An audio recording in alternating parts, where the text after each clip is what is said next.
Doctor صاحب آپ کی نظر میں ایک تبدیلی لائی گئی خیبر پختونخوا میں اور اس تبدیلی کی وجہ یہ بتائی گئی کہ علی امین گناپور صاحب اس طرح سے ڈیلیور نہیں کر سکے، مزاحمتی پالیسی کو اس انداز میں آگے نہیں بڑھا سکے جیسے خان صاحب چاہتے تھے، اس لیے سہیل آفریدی صاحب کو لایا گیا۔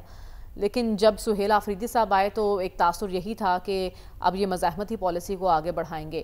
اب جب وہ دوسری سیاسی قوتوں سے بات چیت کا ارادہ کر رہے ہیں، ایک جرگہ بلا رہے ہیں، تو اس کے پیچھے ایک بڑی وجہ آپ کو کیا معلوم ہوتی ہے؟ اور دوسرا یہ جو حکمت عملی ہے اس کو سپورٹ کیا جائے گا پارٹی کی جانب سے بھی، یا پھر وہی سوشل میڈیا پر تنقید اور وہ سلسلہ شروع ہو جائے گا؟ دیکھیے، جس تبدیلی کی آپ بات کر رہی ہیں میرے نزدیک یہ کوئی بڑی تبدیلی نہیں ہے۔ اچھا، وجہ اس کی یہ ہے کہ جو چیف منسٹر ہوتا ہے، اور خاص کر کے پی کا چیف منسٹر، جو چیف منسٹر ہوتا ہے اس کو مختلف قسم کے رول ادا کرنے ہوتے ہیں۔ لہٰذا وہ کوئی بھی چیف منسٹر، چاہے کے پی کا ہو، پنجاب کا ہو، کہیں کا ہو، ہر وقت کنفرنٹریشن کی پالیسی فالو نہیں کر سکتا۔ لہٰذا جو چیلنجز ہیں اس کے حساب سے ہوتا ہے۔ اس کو ایک چیلنج تو لا اینڈ آرڈر کا ہے کہ عام شہری کی زندگی پرسکون ہو، عام شہری کو خطرہ نہ ہو باہر نکلتے ہوئے، اور اس کے لیے دوسری پارٹیوں سے کوآپریشن حاصل کرنا ضروری ہے۔ یہ اس کا ایک رول ہے چیف منسٹر کا، جو وہ ہمیں نظر آتے ہیں۔ دوسری طرف چیف منسٹر ایک پارٹی کا ممبر ہے، ایسی پارٹی جو کہ مشکلات کا شکار ہے، اور ایسی پارٹی جو کہ مشکلات فیس بھی کر رہی ہے، تو وہ بھی ایک رول رہ جاتا ہے۔ پارٹی کی حیثیت سے بھی کچھ فرائض سر انجام دینے ہوتے ہیں۔ تو یہ اب اس بات پہ ڈیپینڈ کرتا ہے نا کہ اس کو کس قسم کا رسپانس ملتا ہے۔ اس نے فلیکسیبلٹی شو کی ہے، جو کہ ایک اچھی بات ہے، کیونکہ مختلف سچویشن میں مختلف انداز میں آپ کو ڈیل کرنا ہوتا ہے۔ اب میں نے کئی دفعہ اس پروگرام میں کہا ہے کہ جو پروونشل گورنمنٹ ہوتی ہے وہ تسلسل سے فیڈرل حکومت سے لڑائی نہیں کر سکتی۔ وقتاً فوقتاً جھگڑے کیے جا سکتے ہیں، اور فیڈرل حکومت بھی خراب کرتی ہے پروونشل گورنمنٹ کو وقتاً فوقتاً، وہ کئی ایشوز ایسے ہوتے ہیں۔ اچھا، لیکن ہر وقت فیڈرل حکومت بھی لڑائی نہیں کر سکتی، ہر وقت پروونشل حکومت فیڈرل سے لڑائی نہیں کر سکتی، کیونکہ اس کو کوآپریشن کی ضرورت ہوتی ہے۔ تو میرا خیال یہ ہے کہ اگر انسان ایک ریشنل اپروچ اڈاپٹ کرے، سوچ سمجھ سے چلے، تو یہ جو مختلف پریشرز ہوتے ہیں آپ پہ، اس کو ریکنسائل کیا جا سکتا ہے۔ تو ہم یہی امید کرتے ہیں کہ جو کے پی کے نئے چیف منسٹر ہیں، جو ان پہ متضاد پریشرز ہیں، پارٹی کا ایک پریشر اپنی جگہ ہے، صوبے کو چلانے کا پریشر ہے، ریکنسیلیشن کا پریشر ہے، فیڈرل حکومت کی ڈیمانڈ سے تعلقات اس لیے بھی ٹھیک رکھنے پڑتے ہیں کہ پیسے کی آپ کو ضرورت ہوتی ہے، اچھا خاصی فنڈنگ فیڈرل حکومت سے آ رہی ہوتی ہے، اور اس میں تو وہ اور ایڈیشنل فنڈنگ جو کے پی کو ملتی ہے، ایک تو این ایف سی ایوارڈ ہے، اس کے علاوہ جو الیکٹریسٹی کا جو ہوتا ہے شیئر، وہ بھی ایک ایڈیشنل ملتا ہے کہ کے پی کو، تو وہ بھی فیڈرل حکومت کی طرف سے آتا ہے۔ تو اس لیے میرے نزدیک وہ ایک کافی محتاط انداز میں چل رہے ہیں، اور جو مختلف رول ہیں وہ مختلف انداز میں پرفارم کر رہے ہیں۔ آپ کہہ رہے ہیں انہوں نے فلیکسیبلٹی دکھائی اور مدعو کیا ہے سب کو، تو جن سے بات چیت ہوئی ہے وہ سب شرکت کریں گے اس جرگے میں؟ دیکھیے، بیشتر میں ہمارا خیال ہے بیشتر کریں گے، کیونکہ وہ ایشو ایسا ہے، دیکھیں نا، ایک ایشو آپ کا ٹیررزم کو ڈیل کرنا ہے، ایک لا اینڈ آرڈر کا مسئلہ ہے، ایک افغانستان سے ریلیشن شپ ہے۔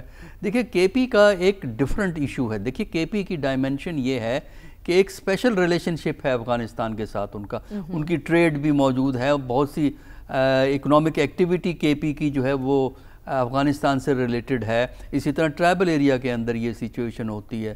تو لہٰذا جو وہاں کے لوکل تقاضے ہیں، جن کو غالباً ہم یہاں پوری طرح نہیں سمجھ پاتے، یا بعض دفعہ فیڈرل حکومت اس کو سمجھ نہیں پاتی، ان لوکل تقاضوں کو بھی پورا کرنا پڑتا ہے۔ اس کی وجہ سے بہت سی لوگ آنا پسند کریں گے، ہو سکتا ہے کچھ نہ آئیں، تو وہ اس سے فرق نہیں پڑتا، کیونکہ اگر آپ اپنا کام کریں، آپ کی پرفارمنس تھوڑی سی بہتر ہو جائے، جس میں افغانستان سے ریلیشن شپ بھی ہے، فیڈرل حکومت سے ریلیشن شپ ہے، اندر جو کہ مسائل ہیں، ہیومن ڈیولپمنٹ کے جو چیلنجز ہیں، وہ کے پی میں پنجاب سے زیادہ ہیں۔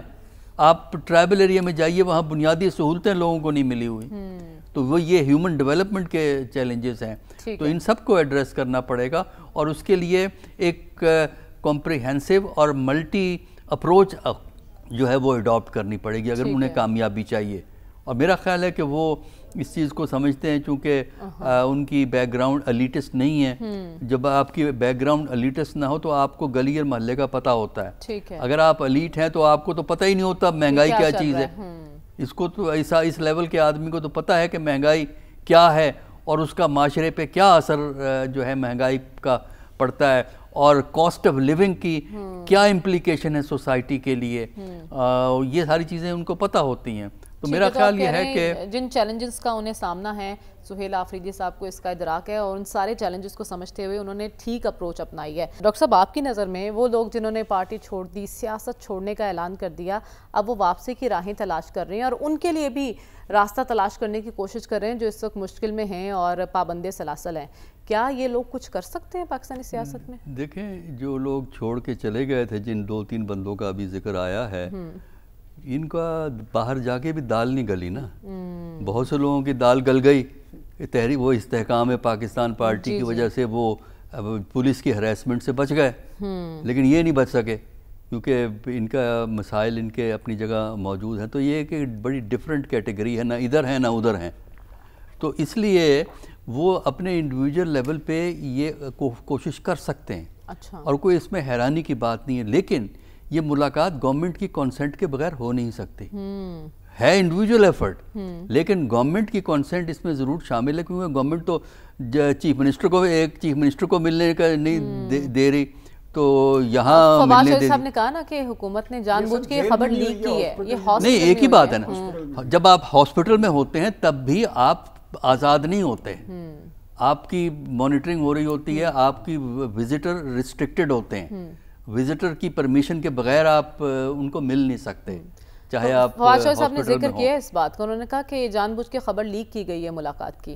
ٹھیک ہے, وہ بات یہ ہے کہ دیکھیں, ایک تو یہ ہے نا کہ پی ٹی آئی کا جو مسئلہ یہ ہے کہ ہماری چونکہ پارٹیاں لیڈر پہ ڈیپینڈ کرتی ہیں, ایک طرح کی ان کی ذاتی پراپرٹی ہوتی ہیں, تو چونکہ پی ٹی آئی کا لیڈر وہاں اویلیبل نہیں ہے جو پارٹی کو ایک ڈائریکشن میں پل کر سکے, تو اس کی وجہ سے آپ کو مختلف ٹرینڈز, اندرونی خلفشار, تنازع اس میں نظر آتے ہیں, مختلف قسم کی آوازیں اس میں سے نکل رہی ہوتی ہیں. اور ویسے بھی جس قسم کا رویہ پی ٹی آئی کے ساتھ کیا گیا ہے گورنمنٹ کی طرف سے, اس کی وجہ سے جو اپروچ ہے پارٹی کے اندر میں فرق پڑ جائے گا.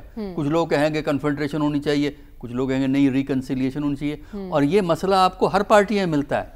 ابھی آپ نے بات کی کہ جی وہ انٹرویو چل رہا تھا وہ ان کے کسی ایڈوائزر کا, جی کوارڈینیٹر, اچھا, تو وہ اس کا ہارڈ لائن تھی. اب اس کا مطلب یہ نہیں ہے کہ جو پارٹی ہارڈ لائن کو بلیو کرتی ہے. لوگوں کا ایک اپنا رویہ ہوتا ہے, لوگوں کی اپنی پریفرنسز ہوتی ہیں. اور ویسے بھی جب تک آپ کو واضح پولیٹیکل ایکسپیرینس نہ ہو, جب تک آپ سیاست میں بتدریج اوپر کی طرف نہ گئے ہوں, اس وقت تک آپ میں کرائسس مینجمنٹ کی کیپیسٹی پیدا نہیں ہوتی. ہماری پولیٹیکل پارٹیز کی پرابلم یہ ہے کہ لیڈر تو ہیں, جو سخت بیان دے وہ بڑا لیڈر بن جاتا ہے اس ملک کے اندر. جو دوسرے اپنے مخالف کی برائی کرے کہ وہ چور ہیں, وہ چکے ہیں, وہ لفنگے ہیں, وہ پارٹی اس کو اٹھا لیتی ہے. ٹائیگر ہوتے ہیں, ہاں, وہ اٹھا لیتی ہے پارٹی اس کو.